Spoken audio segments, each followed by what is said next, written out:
Vice President Shettima receives executive members of National Youth Council of Nigeria. Restates Tinubu's administration commitment to support Nigerian youths. More young people have been engaged in this government than the previous government. That one we give it to the president. Tripartite Committee on National Minimum Wage submits report to Secretary to the Government of the Federation.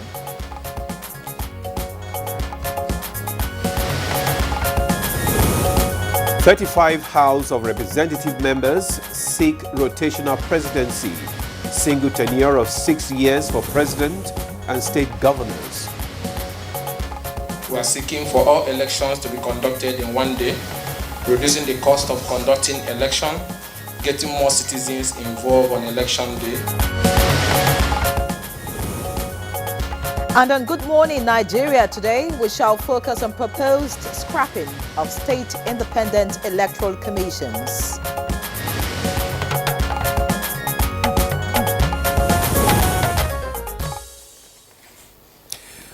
Precisely Monday, the 22nd of May 2024, Chairman of the Independent National Electoral Commission, Professor Mahmood Yakub, while meeting with the Forum of State Independent Electoral Commissions in Abuja, described the conduct of local government elections in the 36 states as a mere coronation of candidates of ruling political parties in the states.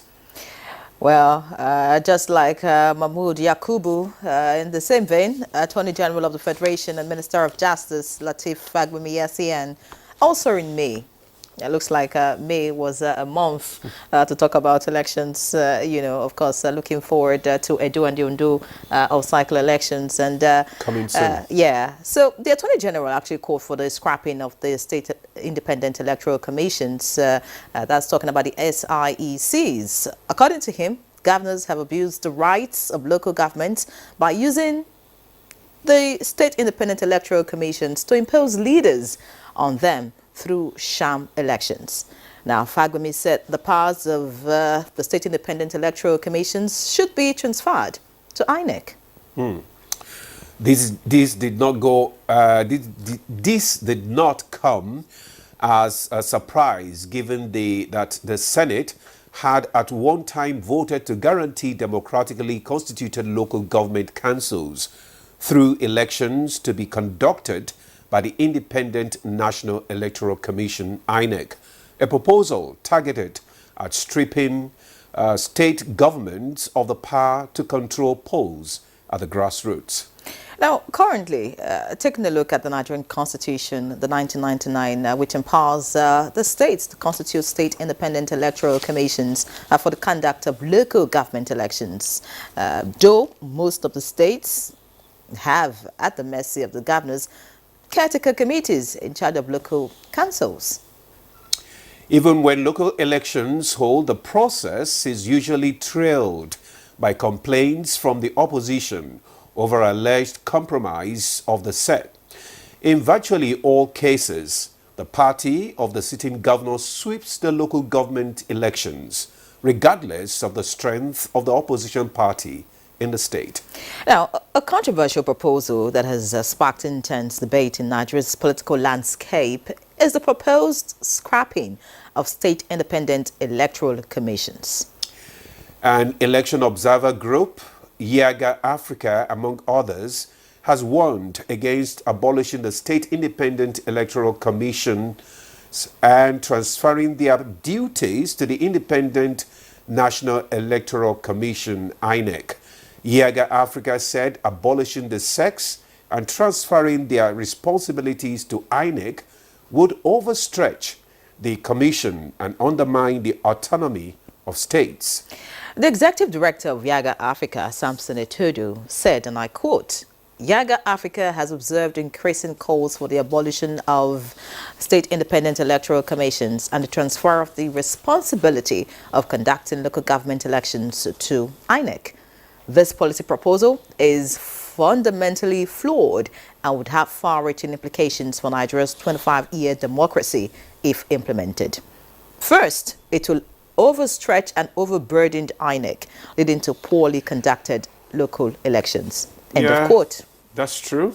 Nick Dazan, public affairs analyst and former director of voter education and publicity at INEC, also suggested that the best way to salvage and fortify the sects is to subject them to the kinds of guardrails, reform measures, capacity buildings, and innovations, all of which INEC went through or were instituted in the past 2 decades. Their activities should also be subjected to the rigorous scrutiny of the media and civil societies. Like INEC's, sects should be robustly funded. Now, they should draw funding from the first line charge of the state revenue, according to some stakeholders on the matter. And by the same token, only persons of unimpeccable integrity and persons without political affiliations should be appointed to their boards. I'm talking about unimpeccable integrity. How are you able to determine that? And then how do you get to, find people without political affiliations? Because somehow, Big question. Well, these Well, are the issues, really. And, of course, some have said there should be fixed tenures and the tenures should be secure. And this will confer stability, help in long-term planning and implementation, as well as build institutional memory.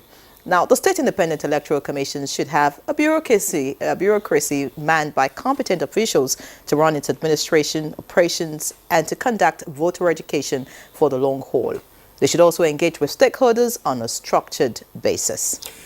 And so, join us as we delve into the argument for and against this proposal and explore its potential consequences for Nigeria's political landscape. Our guests, experts in their individual rights, will provide insight and analysis on the program. Welcome to Good Morning Nigeria. I am Ademola Adeoye. And I hope with this few points of ours, we've been able to convince you that today's program is going to be very interesting. So we expect you to stay put. I'm Yanwe John. I join Ademola to welcome you to the program. We're live on the network service of the NTA. We'll have the newspaper review and debate. Chukwudi Okoli-Gbaja will be joining us for that. But for now, let's take a peep into what's trending. And we've got the beautiful Ogochukwuka Ona right here with us to lead us. Good morning, Ogo. How you doing? Very well, thank you, Yanwe. Good morning, and also to Ademola. Good morning, and good morning, Nigerians. President Bola Tinubu has approved the appointment of DIG Hashimu Argungu, retired, as the chairman of the Police Service Commission. A statement by Ajurin Gelale, special advisor to the president on media and publicity, says the president has approved the appointment of Chief Onyemuche Nnamani as secretary and DIG Taiwo Lakanu, retired, as a member of the commission. The appointments are subject to confirmation by the Senate. Other members of the Police Service Commission will be appointed in due course. Also, the president has approved the appointment of Mr. Mohammed Shaidu as the executive secretary of the Nigeria Police Trust Fund with immediate effect. The president expects absolute demonstration of integrity, diligence, and patriotic zeal in the discharge of these important functions for the overall well-being of the Nigeria Police and the nation. Vice President Kashim Shettima has restated the commitment of the Bola Tinubu's administration to support Nigerian youths to reach their potential and contribute to the growth and development of the country. He stated this when he received on a courtesy visit the executive members of the National Youth Council of Nigeria at the presidential villa.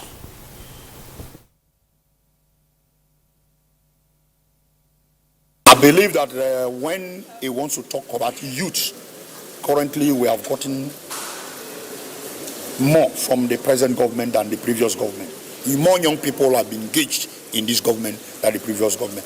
That one we give it to the president. The Tripartite Committee on National Minimum Wage has submitted its reports to President Bola Ahmed Tinubu. A statement by Director Information and Public Relations, Office of the Secretary to the Government of the Federation, Segun Imohiosen, says the committee, which was tasked with the responsibility of recommending a new national minimum wage for Nigerian workers in public and private sectors, concluded its assignment and submitted report to the Secretary to the Government of the Federation on Monday, 10th June 2024. A formal presentation of the report will be made to the President for appropriate action when the leadership of organized labor, as well as representatives of government and organized private sector who are presently in Geneva, Switzerland for the ongoing International Labour Organization ILO conference return to the country. And now the Niger Delta Development Commission is partnering the private sector to sustain development initiatives in the region while defending the 1.9 trillion 2024 budget proposal before the Senate Committee on Niger Delta. The Managing Director, Dr. Samuel Obuku, says completion of ongoing projects is priority for desired transformation. Chairman of the Senate Committee on NDDC, Senator Asuko Ekpeyong, says President Tinubu has directed the Commission to assess projects in order to resolve issues of variation with contractors. The NDDC reassured that it would, in the next 10 years, allocate 100 million naira each for debt repayment. Due to delayed or non-payment of contractors who were duly engaged, executed their contracts, what is it in this budget, or how do you intend to mitigate these issues? We have moved away from the previously line item budgeting system to sectoral allocation of funds to encourage performance. And now a group of 35 lawmakers in the House of Representatives are seeking the support of Nigerians for several constitution alteration bills proposing single tenure of 6 years for the president and state governors. At a press briefing on the bills, spokesperson for the group known as Reform-Minded Lawmakers, Ikagwono Ugochinyere, says part of the reforms being proposed are rotation of executive powers among the 6 geopolitical zones to ensure equal representation, as well as constitutional amendments to create the office of 2 vice presidents from the southern and northern parts of Nigeria. The political and electoral bills, which have passed first reading at the Green Chamber, also propose that all elections are held on the same day, while electronic transmission of results be made compulsory.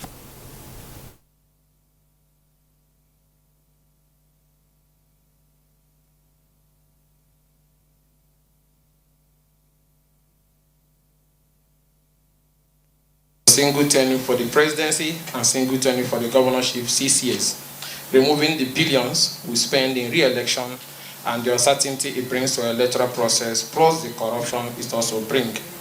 And also, we are seeking for all elections to be conducted in one day, reducing the cost of conducting election, getting more citizens involved on election day.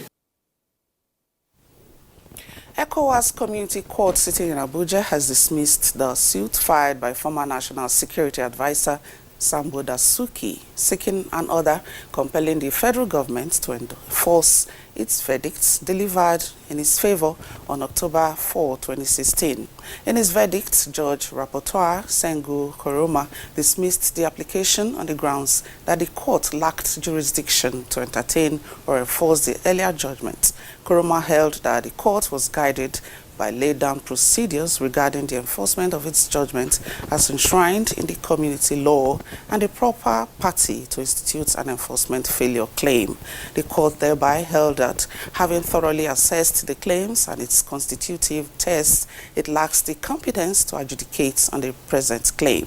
The community court, in its verdict on October 4, 2016, declared Sambo Dasuki's arrest and detention by the federal government unlawful and a violation of his rights. And those are the highlights of the news at this time. Good Morning Nigeria will now continue with Ademola and Ian Ray, but this will be after the break.